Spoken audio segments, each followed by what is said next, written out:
您的设备需要维修吗？我们提供免费诊断，无需打电话或亲自到店，直接上门取件并送回。维修前提供报价，确认后才继续。简单、透明、专业。链接在描述栏。在本视频中，我们将详细演示如何更换戴森 DC19 吸尘器的电机。步骤简单易懂，适合各类用户。首先，确保你的吸尘器处于关闭状态，并拔掉电源插头，以保证安全。接下来，使用螺丝刀拆卸底部的螺丝，轻轻打开机壳。注意在拆卸过程中，保留好每一个螺丝和部件，以便后续组装。打开机壳后，我们可以看到电机的位置。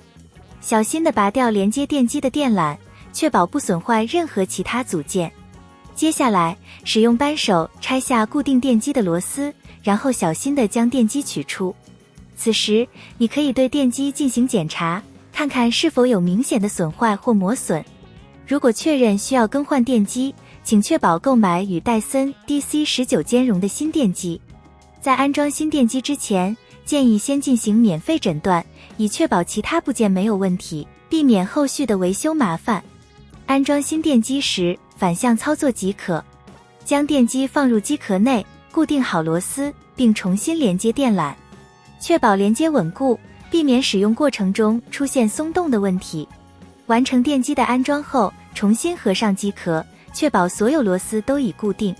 在完成所有步骤后，插上电源，开启吸尘器，检查新电机的工作状态。